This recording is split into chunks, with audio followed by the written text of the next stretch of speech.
Hello साथियों, नमस्कार। कैसे हैं आप सभी? स्वागत है आप सभी का SSC mania by MD classes YouTube channel पर। उम्मीद करता हूं आप लोग अच्छे होंगे। और जो विद्यार्थी इस बार एसएससी एमटीएस का फॉर्म भर रहे हैं उनके लिए सबसे पहले तो इस बात को बता देना चाहता हूं बेटा कि इस बार फॉर्म भरने में गलती मत करिएगा। अगर आपने गलती करी ना तो इसका जो खामियाजा है ना, आपको परीक्षा से बाहर होकर भरना पड़ेगा। क्योंकि इस बार जो एसएससी है ना, वो बहुत ज्यादा सुधारों के मूड में है। और अगर आपने कोई भी गलती करी तो आप एडमिट कार्ड नहीं पा पाएंगे। आपका एडमिट कार्ड आएगा ही नहीं जिससे आपको पेपर देना हो।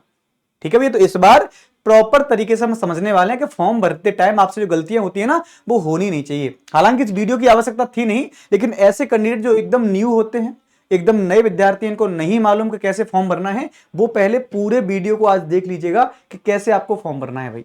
और अगर आपने अभी तक ओटीआर नहीं किया तो उनके लिए तो बिल्कुल वीडियो देखना ही पड़ेगा भाई, है ना। चलिए, तो पहले तो आप लोग ये जानिए बच्चों कि अगर आप लोग एकदम नए स्टूडेंट हैं तो नए स्टूडेंट के लिए क्या क्या इसमें जरूरी बातें हैं जो हमें मालूम होनी चाहिए, है ना। या एकदम न्यू स्टूडेंट के लिए है। तो सबसे पहले आपको क्या करना है बच्चों? सबसे पहले आपको ओटीआर करना है ना, ओटीआर। तो ओटीआर के लिए जब आप ओटीआर करेंगे तो क्या क्या आपके सामने प्रॉपर जो फॉर्म होगा वो किस प्रकार से खुलेगा। सबसे पहले आपसे पर्सनल डिटेल मांगेगा, है ना, पर्सनल डिटेल मांगेगा। उसके बाद पासवर्ड क्रिएशन होगा आपका, है ना, जो आप पासवर्ड जो भी आप क्रिएट करना चाहते हैं जिससे आपको सहजता हो बाद में, अगर आपको अपना कोई भी मतलब एसएससी के द्वारा, चाहे वो एडमिट कार्ड हो या आपका बाद में रिजल्ट देखने में आपको दिक्कतें ना आए। एडिशनल डिटेल आपको भरनी, पर्सनल डिटेल आपको भरनी है। बाद में आपको डिक्लेरेशन देना है उसका कि आप जहां के रहने वाले हैं, वो आपने जो डिटेल भरी है एकदम करेक्ट है। तो ये प्रॉपर सभी जो बिंदु है ना, इन सभी से आपको गुजरना पड़ेगा। हम एक एक करके, बस एक एक करके जानेंगे कि कैसे कैसे आप फॉर्म भर सकते हैं। पूरे वीडियो को शानदार तरीके से देखते रहिएगा। मुझे उम्मीद है कि आपको पसंद आएगा और आप फॉर्म भरने में कभी गलती करेंगे ही नहीं। चलिए भाई, तो अगर आप न्यू स्टूडेंट है तो फॉर्म कैसे भरना है? आप जैसे जाएंगे तो आपके सामने इस प्रकार का प्रीफेस खुलेगा, है ना, इस प्रकार का आपका प्रीफेस खुलेगा कि जब आप क्या भाई, जब आप लोग एसएससी के न्यू स्टूडेंट होंगे ना तो आपको इस प्रकार की चीजें देखने को मिलेंगी, है ना। चलिए, तो आप कहीं से सबसे पहले क्या है, सबसे पहले आपको पर्सनल डिटेल शेयर करनी है। दे रखा है ना, यहां पर दे रखा होगा आपके सामने, पर्सनल डिटेल शेयर करनी है। अब जो आपकी पर्सनल डिटेल है वो क्या क्या होती है भैया? जैसे आपको पर्सनल डिटेल में आज यहां पर शुरुआत नंबर 1 पे लिखा होगा, do you have a Aadhaar card? क्या आपके पास आधार कार्ड है? आप में से बिल्कुल भाई आधार कार्ड तो है। तो अगर आधार कार्ड है तो यस करिए आप लोग। यस करने के साथ ही आपसे मांगेगा आपके आधार कार्ड का नंबर। और आधार कार्ड का जैसे ही नंबर मांगेगा ना, नंबर मांगने के बाद जो भी आपके आधार कार्ड से आपका लिंक मोबाइल नंबर होगा उस पर पासवर्ड जाएगा। और पासवर्ड जाने के बाद आपको क्या करेगा भाई, आपको जो है वेरीफाई आधार कार्ड की डिटेल डालनी है ना। जो आपके पास पासवर्ड जाएगा, पासवर्ड डालने के लिए क्या करना पड़ेगा आपको ओटीपी सेंड करना है। ओटीपी सेंड कर देंगे तो आपके पास पासवर्ड पहुंच जाएगा और यहां पर आपको पासवर्ड को फिल कर देना है। जैसे आप पासवर्ड फिल करेंगे तो आपका जो डिटेल है आगे बढ़ना प्रारंभ हो जाएगी ना, आगे बढ़ना प्रारंभ हो जाएगी। आगे देखो भाई, यहां पर आपसे कह रहा है, आगे देखिए, ये कह रहा है candidate name as per matriculation certificate. जो आपने हाई स्कूल के प्रमाण पत्र पर आपका जो भी लिखा हुआ है ना, हाई स्कूल के प्रमाण पत्र पर आपकी जो भी नाम लिखा हुआ वही आपको भरना है। तो यहां पर अपना नाम भर दीजिएगा। आपसे पूछा गया है कि क्या आप अपना नाम चेंज करना चाहते हैं? तो अगर हां तो यस, नहीं तो नो। जो भी आपको सुविधा लगे आप लोग कर सकते हो। तो पहला आपको अपना भाई नाम लिखना है, कौन सा वाला, जो हाई स्कूल की मार्कशीट पे है। होशियारी मत करिएगा बिल्कुल भी कि आधार कार्ड का नाम आपने लिख दिया, हाई स्कूल पे कुछ और है। तो आपको हाई स्कूल की मार्कशीट के अनुसार ही फॉर्म भरना है। जो भी आपकी डिटेल हाई स्कूल के सर्टिफिकेट पर वो भरनी है। आधार कार्ड से इसमें कोई मतलब नहीं है। आधार कार्ड तो आपकी पहचान के लिए होता है बस। तो आपकी जो इंफॉर्मेशन, जो आपकी पर्सनल इंफॉर्मेशन है, जो आपके मैट्रिकुलेशन सर्टिफिकेट पर है, उसका आपको विशेष ध्यान रखना है। इसके बाद आपसे पूछेगा आपकी डेट ऑफ बर्थ क्या है। तो आपने मतलब आपके इसके बाद आपसे जेंडर पूछेगा, जेंडर लिख देना, मेल या फीमेल जो भी है ना। इसके बाद आपका वेरीफाई जेंडर, द्वारा से जेंडर भरना पड़ेगा। पहले अगर आपने मेल लिखा है तो नीचे भी आपको मेल लिखना है।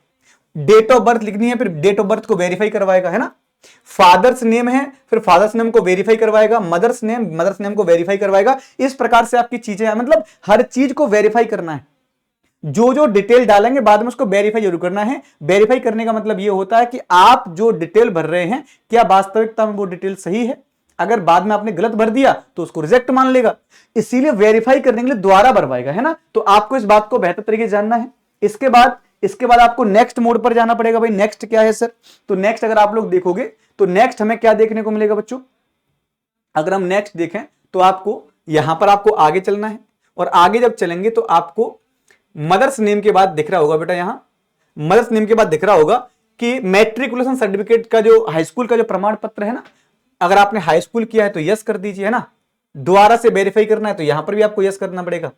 रोल नंबर आपका जो भी है वो रोल नंबर डालना है हाई स्कूल का, वेरीफाई रोल नंबर हो गया। किस साल में आपने पास किया है, यहां पर वो दोबारा से सन को आपको मेंशन कर देना, वेरीफाई कर देना है, ठीक है भाई।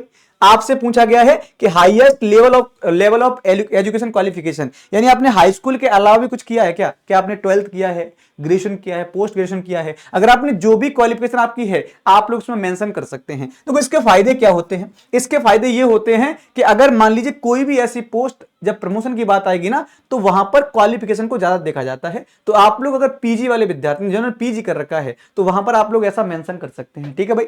तो यहां पर आपसे पूछा गया कि हाईएस्ट क्वालिफिकेशन आपकी क्या है, तो यहां पर आपने जो भी एक्स्ट्रा किया वो लिख लीजिएगा, बाद में आपको वेरीफाई कर देना है। यहां पर दे रखा है आपका कैंडिडेट मोबाइल नंबर। अब कैंडिडेट मोबाइल नंबर में अपना नंबर डालना है, कैंडिडेट मोबाइल नंबर अपना नंबर डालेगा, ऐसा मत करिए अपनी गर्लफ्रेंड का नंबर डाल दिया, अरे यार उसका डाल देते हैं, उसका भी थोड़ा सा हो जाएगा, उड़ जाएगी लेके।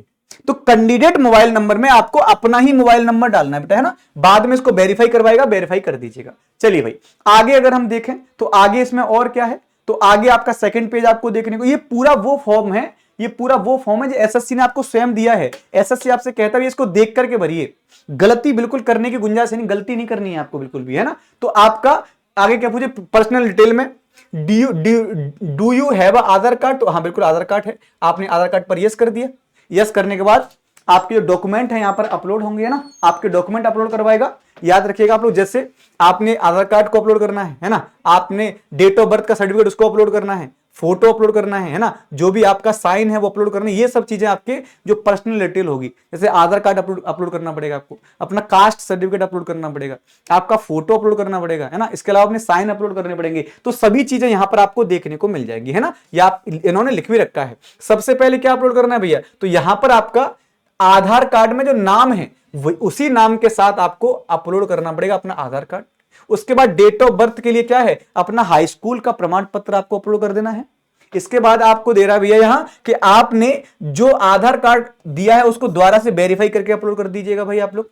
आपका जेंडर मेल है फीमेल है, वो आपको किस पर दिखेगा, तो आपके जाति प्रमाण पत्र पर दिखेगा। जो जनरल कैटेगरी के विद्यार्थी हैं, मान लो जो ईडब्ल्यूएस में आते हैं, वो ईडब्ल्यूएस का इसमें सर्टिफिकेट अपना फिल कर सकते हैं, ठीक है भाई। तो याद रखेंगे आप लोग, आधार कार्ड, मैट्रिकुलेशन सर्टिफिकेट, जाति प्रमाण पत्र, जो भी आपका सर्टिफिकेट है उसको आप लोग इसमें मेंशन कर सकते हैं, जिससे आपको वहां पर वेरीफाई किया जा सके भाई, है ना। चलिए कैंडिडेट नेम आप लोग यहां भरेंगे, इसको वेरीफाई किया जाएगा। इसके बाद आपसे पूछा गया है क्या आप अपना नाम चेंज करना चाहते हैं, आप कहेंगे भाई यस, तो आप अपना नाम चेंज कर सकते हैं। पूछ रहे हैं यहाँ पर अगर आप नाम चेंज करना चाहते हैं तो क्या नेम चेंज करना चाहते हैं, नीचे ऑप्शन भी दे रखा है। ऐसे आपका वेरीफाई नेम दे रखा है, जेंडर आपका है ना, जेंडर हो जाएगा। ये सभी चीजें आपके फॉर्म में दे रखी हैं। फॉर्म आप लोग बेहतर तरीके से भर सकते हैं ना, फॉर्म आप लोग बेहतर तरीके से भर सकते हैं। आगे हम बात करेंगे सर, आगे जैसे आपका क्या हो गया, जैसे आपने इतना पर्सनल डिटेल दे दोगे ना, तो पर्सनल डिटेल के बाद आपका जो है ओटीआर हो गया ना, ओटीआर। मान लीजिए आपका ओटीआर हो गया, वन टाइम रजिस्ट्रेशन। ओटीआर को आपको याद रखना है, जिससे कि आपका जो नेक्स्ट स्टेप है ना, नेक्स्ट स्टेप के लिए फॉर्म कब खुलेगा, जब ओटीआर आपका मेंशन किया जाएगा, ओटीआर आपका भरा जाएगा, तभी आपका नेक्स्ट स्टेप के लिए फॉर्म भरेगा, फॉर्म खुलेगा। क्योंकि यहां पर क्या है, पर्सनल डिटेल है, फिर आपका पासवर्ड क्रिएशन है ना, फिर आपका एडिशनल डिटेल है। तो ओटीआर जब आपको याद रहेगा, ओटीआर नंबर को कहीं पर लिख लीजिएगा बढ़िया से। लिखने के बाद ही आपको क्या करना है, आगे स्टेप पर जाना है, ठीक है भाई। चलिए इसके बाद आपको नेक्स्ट स्टेप पर जाना है। आगे क्या करना पड़ेगा भाई, देखिए आगे हमको क्या करना है। तो पहला मैंने आपको बताया था ना, पहले जैसे ही आपकी यहां पर क्या हो जाएगी भाई, पर्सनल डिटेल फिल हो जाएगी ना, तो पर्सनल डिटेल फिल होने के बाद क्या करेगा, वो पासवर्ड क्रिएशन करवाएगा, पासवर्ड डलवाएगा। अब आपसे पूछ रहा है please set a new password. आप लोग क्या पासवर्ड डालना चाहते हैं जिससे वो याद रहे, और ऐसा पासवर्ड आपको डालना है जो आपको याद रहे, है ना। बहुत से लोग ना नाम डाल देते हैं कि भाई किसी का भी नाम भूल जाऊंगा, उसका नाम नहीं बोलूंगा, और आपने डाल दिया।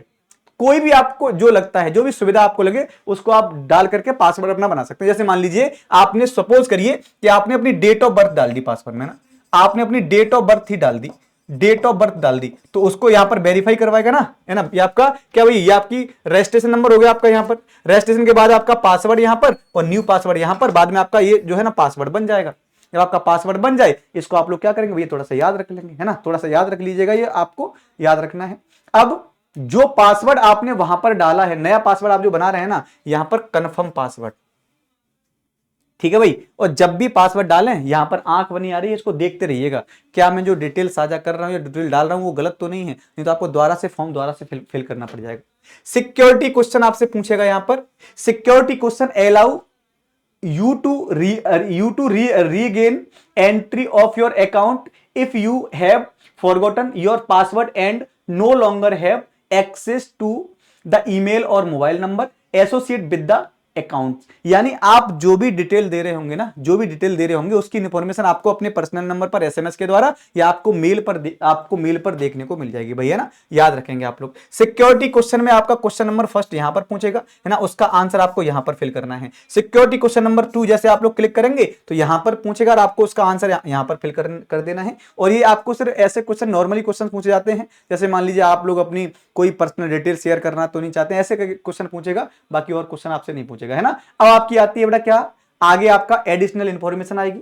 एडिशनल इंफॉर्मेशन का मतलब क्या होता है, आपने जो भी पहले भरा होगा आपको यहां पर इसको, अब आपका फॉर्म खुल जाएगा। ओटीआर करने के बाद, पासवर्ड डालने के बाद, अब आपका वो वाला ओटीआर वाला एकदम फाइनल हो गया। अब आपका फॉर्म आगे खुलेगा। आपको फॉर्म कैसे भरना है, फॉर्म में आपको जैसे आपकी जो एडिशनल डिटेल है, एडिशनल डिटेल में क्या क्या होता है भाई, है ना। एडिशनल डिटेल कौन सी, जो आपने अपने ओटीआर में फिल करी है। अगर आपने ओटीआर कर रखा है तो ठीक है, नहीं कर रखा है तो आपको एडिशनल डिटेल देनी है, जिसमें आपका कैटेगरी कौन सी है। मान लीजिए आप ईडब्ल्यूएस से आते हैं तो ईडब्ल्यूएस डाल दीजिएगा, एससी से आते हैं तो एससी डाल दीजिएगा। जिस कैटेगरी से आप आते हैं उस कैटेगरी को डाल के आपको कैटेगरी को वेरीफाई कर देना है। आपकी जो नेशनलिटी इंडियन है, इंडियन डालेंगे है ना। इसके अलावा contact detail for other national, अगर आप किसी दूसरे राष्ट्र के हैं तो आपको क्या करना है, आपको वहां की भी डिटेल शेयर कर देनी है। ठीक है भाई।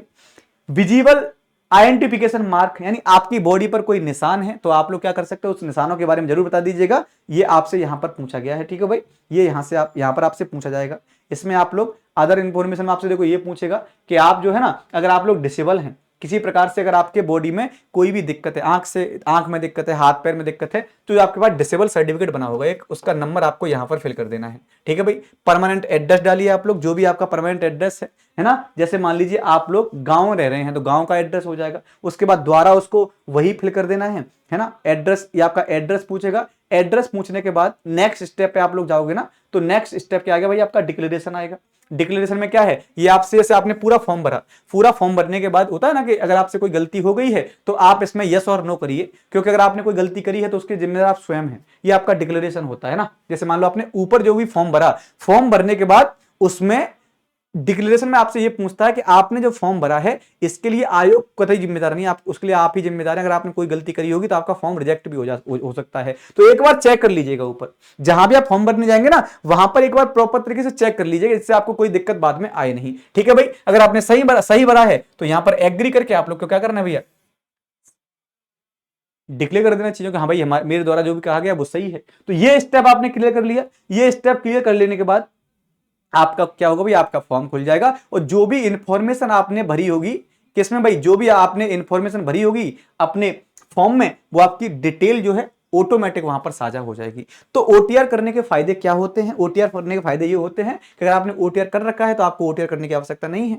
आप डायरेक्ट क्या करेंगे, अपना रजिस्ट्रेशन नंबर डालेंगे ओटीआर का, तो आपकी पर्सनल डिटेल ऑटोमेटिक खुल करके आ जाएगी। अगर आपने ओटीआर नहीं किया है तो आपको थोड़ी सी दिक्कतें आ सकती हैं फॉर्म भरने में। तो जिन विद्यार्थियों ने ओटीआर नहीं किया वो कर दीजिएगा। बाकी बच्चों, अगर आप लोग इस बार ना एसएससी एमटीएस का फॉर्म भर रहे हैं ना, तो सबसे पहली चीज क्या है जान लीजिए। अगर आप लोग एसएससी एमटीएस का फॉर्म भर रहे हैं, लगभग इसकी वैकेंसी आपको ठीक ठाक देखने को मिलेंगी, क्योंकि एमटीएस में एक हवलदार भी होता है, और हवलदार की जो वैकेंसियां लगभग इनको तो निर्धारित कर दिया गया है, लेकिन जो एमटीएस आपका होता है ना, मल्टीटास्किंग स्टाफ, इसकी वैकेंसियां भी निर्धारित नहीं की गई हैं। बहुत ही जल्द आपको यहां पर इनकी वैकेंसियां देखने को मिल जाएंगी। अब आपके मन में प्रश्न होगा सर तैयारी कैसे करें, कहां से तैयारी करें। तो तैयारी करने के लिए बच्चों क्या है, हमारी रेगुलर बेसिस पर क्लास चलती है, रोजाना है ना, डेली आपकी क्लास चलती है। कहां पर, तो आपका जो चैनल है SSC mania by MD classes, वहां पर जाइए और इस क्लास को जरूर देखिएगा। यहां पर आपको देखने को मिलेगा बच्चों 9 AM पर आपकी स्टैटिक जीके की क्लास होती है बेटा,